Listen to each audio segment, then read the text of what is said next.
Hello everyone, কেমন আছো সবাই? আশা করছি ভালো আছো। তো তোমরা জানো আমরা দিল্লির সুলতানি সাম্রাজ্যের পুরো হিস্ট্রিটা কভার করছিলাম, যেখানে আমরা আগের দিন খলজি বংশের পার্ট 1টা করেছিলাম। আজকে খলজি বংশের পার্ট 2টা আমরা করব। আমি ভেবেছিলাম দুটো পার্টেই পুরো ব্যাপারটাকে কমপ্লিট করে দেবো, কিন্তু তারপরে দেখলাম যে না, খলজি বংশটা খুব ডিটেলসে আলোচনা করা দরকার। দ্যাটস ওয়াই এটা পার্ট 2 হচ্ছে। এরপরে আর লাস্ট আর একটা পার্ট হবে খলজি বংশের, তারপরে খলজি বংশটা পুরো শেষ হয়ে যাবে। কী বললাম, বোঝা গেছে? আচ্ছা, ভিডিও শুরু করার আগে বলে দিই, তোমরা জানো আমাদের দুটো channel, government job aspiration, WBCS aspiration, যেখানে বিভিন্ন রকমের বিভিন্ন টপিক ওয়াইজ সিরিজগুলো চলছে। তো তোমরা অবশ্যই সেগুলোকে চেক আউট করো, লিঙ্ক ডিসক্রিপশনে দেওয়া আছে। এবং অবশ্যই ভিডিওগুলোকে তোমাদের বন্ধুদের মধ্যে শেয়ার করে নিও। ক্লিয়ার? চলো দেখো, আমরা আগের থেকেই বলছি যে আমাদের সুলতানি সাম্রাজ্যের ইতিহাসটা 320 বছরের, যেখানে আমরা গুলাম বংশটা কমপ্লিট করে ফেলেছি পুরো, এবং খলজি বংশের আমরা শেষ কিছু বছরে আমরা রয়েছি, মানে লাস্টের দিকে রয়েছি, মানে আলাউদ্দিন খলজির এই শেষ পর্বে। তো দ্যাটস ওয়াই এটাও শেষ হয়ে যাবে খুব তাড়াতাড়ি। তো আজকের মূল পড়াশোনায় চলে যাওয়া যাক। আমরা আগের দিন বলেছিলাম যে আলাউদ্দিন খলজি তিনি ছিলেন হচ্ছে দিল্লি সুলতানি সাম্রাজ্যের সবচেয়ে শক্তিশালী শাসক এবং সর্বশ্রেষ্ঠ শাসক। তিনি যে কাজগুলোর জন্য গুরুত্বপূর্ণ তার মধ্যে অন্যতম হচ্ছে স্থায়ী সেনাবাহিনীর প্রবর্তন করা, রাজস্ব নগদে আদায় করা, সেনাবাহিনীকে নগদে বেতন দেওয়া, বাজার দর নিয়ন্ত্রণ, দাগ ও হুলিয়া ব্যবস্থা প্রবর্তন, এবং তার তার সেনা অভিযান উত্তর ভারত এবং দক্ষিণ ভারতের রাজপুতানায় তার সেনা অভিযানের জন্য তিনি বিখ্যাত।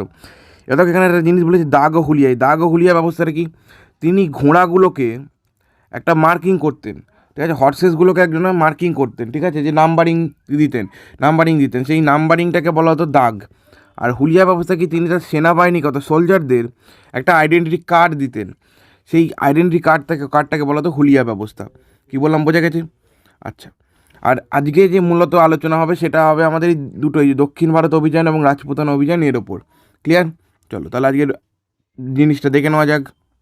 দেখো, প্রথমে আসছে আলাউদ্দিন খলজির উত্তর ভারত অভিযান। দেখো, আলাউদ্দিন খলজি 1299 সালে আলাউদ্দিন খলজির সেনাবাহিনী গুজরাট জয় করে। আলাউদ্দিন খলজি কিন্তু নিজে যাননি, তার সেনাবাহিনীকে পাঠিয়েছিলেন, গুজরাট জয় করেন। এবং সেখান থেকেই মালিক কাফুরকে তারা কিনে নিয়ে আসে। কত টাকা দিয়ে? 1000 দিনার দিয়ে। আমরা জানি 1000 দিনার দিয়ে মালিক কাফুরকে কিনে আনা হয়েছিল। মালিক কাফুর ছিলেন একজন তৃতীয় লিঙ্গের মানুষ, এবং তাকে 1000 দিনার দিয়ে কেনার জন্য তার নাম ছিল কি? 1000 দিনারি। ক্লিয়ার? আচ্ছা, 1301 সালে পৃথ্বীরাজ চৌহানের বংশধরকে পরাজিত করে আলাউদ্দিন খলজি রণথাম্বোর জয় করেন। পৃথ্বীরাজ চৌহানের বংশধর ছিলেন রণথাম্বোরের রাজা, তাকে পরাজিত করে রণথাম্বোর জয় করেন হচ্ছে আলাউদ্দিন খলজি এবং দিল্লির সাথে যুক্ত করে। আচ্ছা, রণথাম্বোরের ঘটনাটা একটু অন্যরকম।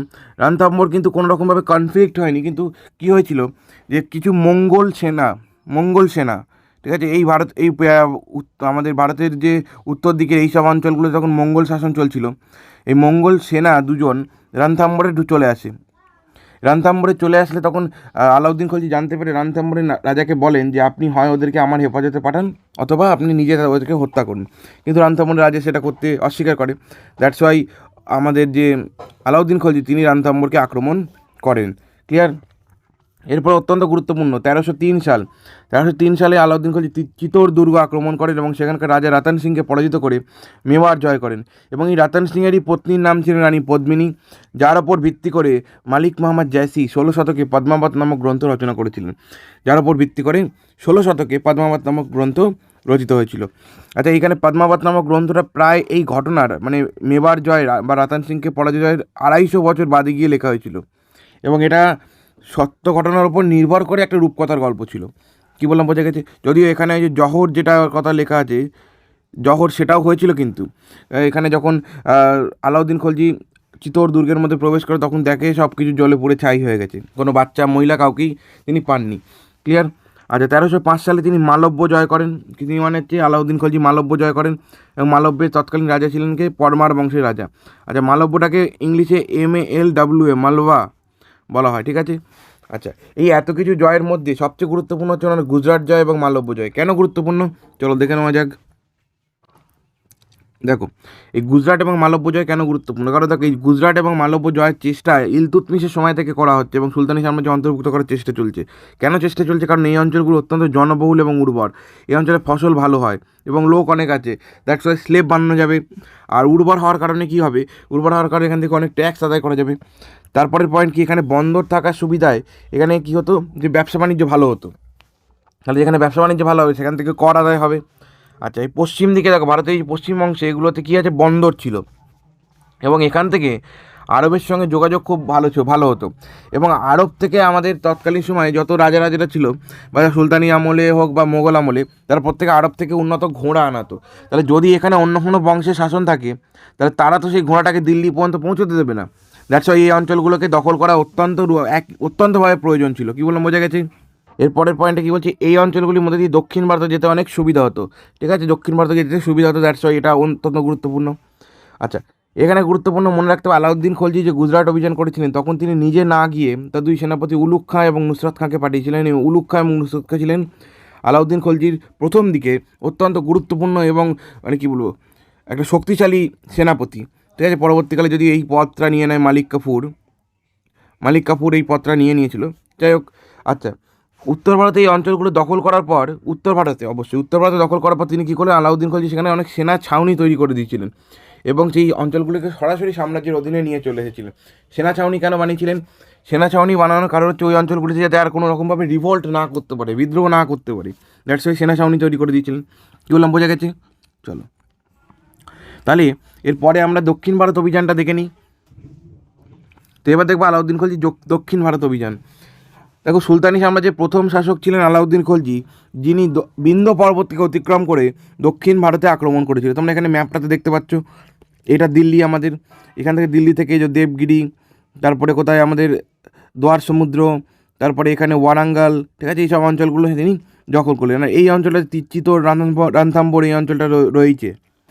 আচ্ছা, দক্ষিণ ভারত অভিযান করার আগে তিনি নিজেকে সিকান্দারি সানি উপাধি ধারণ করেছে। সিকান্দারি সানি এর অর্থ হচ্ছে দ্বিতীয় আলেকজান্ডার। কেন? কারণ তিনি যখন দেখলেন যে তিনি সব সাম্রাজ্য দখল করে ফেলছেন, তখন তার মনে একটা বাসনা জাগলো যে তিনি ইন্ডিয়ার পুরোটা অংশ এবং পারস্য অঞ্চলটা পুরোটা তিনি দখল করবেন। এবং দ্যাটস ওয়াই তিনি দ্বিতীয় আলেকজান্ডার উপাধি দিয়ে দিলেন নিজেকে। আর 1309 সালে মালিক কাফুরের নেতৃত্বে দক্ষিণ ভারত অভিযান শুরু হয়।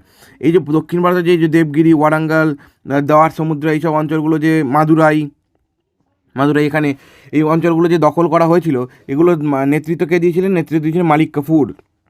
মনে করে দেখো, সেই গুজরাট থেকে আনা ইউনাক, অর্থাৎ তৃতীয় লিঙ্গের ব্যক্তি। আচ্ছা, দক্ষিণ ভারতে গুরুত্বপূর্ণ শাসক তো আমি বলেই দিলাম। দেবগিরি শাসক তখন ছিল যে যাদব বংশ, ওয়ারাঙ্গালের শাসক ছিল কাকাতীয় বংশ, দোয়ার সমুদ্র শাসক ছিল হোসালারা, আর মাদুরাইয়ের শাসক ছিল পাণ্ডরা। কী বললাম, বোঝা গেছে? কিন্তু মজার কথা হচ্ছে যে আলাউদ্দিন খলজি দক্ষিণ ভারতের এই সাম্রাজ্যগুলোকে দখল করলেও, মানে আক্রমণ করে জয় করলেও, এদের কখনো নিজেদের সাম্রাজ্যের ডিরেক্ট কন্ট্রোলে আনেনি। এই রাজাদেরকে তাদের সাম্রাজ্য দিয়ে এসেছিল, শুধু বলেছিল যে আলাউদ্দিন খলজিকে বা সুলতানি সাম্রাজ্যকে টাইম টু টাইম কর দিতে হবে, তাদের রাজস্ব আদায় করার একটা ব্যবস্থা তিনি করে আসেন। কিন্তু সাম্রাজ্যগুলোকে এই সমস্ত বংশের হাতেই দিয়ে আসেন, বাট তিনি সেখান থেকে একটা মোটা অ্যামাউন্টের কর আদায়ের ব্যবস্থা করেন। ক্লিয়ার? আচ্ছা, এরপর আমরা কিছু গুরুত্বপূর্ণ তথ্য দেখে নেবো। দেখো, প্রথম কী বলছে, মালিক কাফুর যে দাক্ষিণাত্য জয় নেতৃত্ব দিয়েছিল, সেটা আমির খসরু তার লেখনীতে বিস্তারিত ব্যাখ্যা করেছে। এবং এই আমির খসরুকে আলাউদ্দিন খলজি হিন্দুস্তানের তোতা পাখি বা তুতিয়া হিন্দ উপাধি দিয়েছিলেন। আচ্ছা, এই আমির খসরু ইনি কিন্তু সেই বলবনের সময় থেকে রয়েছেন, বলবন বা তার আগের থেকে রয়েছেন। অর্থাৎ সেই আমাদের মামেলুক বংশের শেষ শাসক, মানে শেষ গুরুত্বপূর্ণ শাসক বলবন, তারও আগে থেকে তিনি কিন্তু রয়েছেন। তিনি অনেক সাম্রাজ্যের উত্থান পতন দেখে ফেলেছেন। আচ্ছা, মালিক কাফুর যখন ওয়ারাঙ্গালে কাকাতীয় বংশকে আক্রমণ করে, তখন তাদের কাছ থেকে মালিক কাফুর কোহিনূর হিরেটাকে পেয়েছিল এবং সেখান থেকে সেটাকে নিয়ে আসা হচ্ছে দিল্লিতে। এবং এরপরে মুঘল সাম্রাজ্য পর্যন্ত এই কোহিনূর হিরেটা দিল্লিতেই ছিল। কী বললাম, বোঝা গেছে? আচ্ছা, এরপরে কি মালিক কাফুরের সেনা দক্ষিণ ভারতে তামিলনাড়ু পর্যন্ত অভিযান চালায়। আমরা বলেছি একটু আগে মাদুরাই চলে গিয়েছিল, তাহলে মাদুরাই তামিলনাড়ুতে অবস্থিত। মাদুরাই এইসব আশপাশেই, দ্যাটস ওয়াই তামিলনাড়ু পর্যন্ত পৌঁছে যায়। আচ্ছা, মালিক কাফুরের এত সাফল্য, মানে যুদ্ধে এত সাফল্যের জন্য তাকে মালিক নায়েব পদে উন্নীত করা হয়েছিল। মালিক নায়েব বলতে এটাকে বলা হয় ডেপুটি পিএম বলতে পারো তুমি। ডেপুটি পিএম পদে তাকে উন্নীত করা হয়েছিল।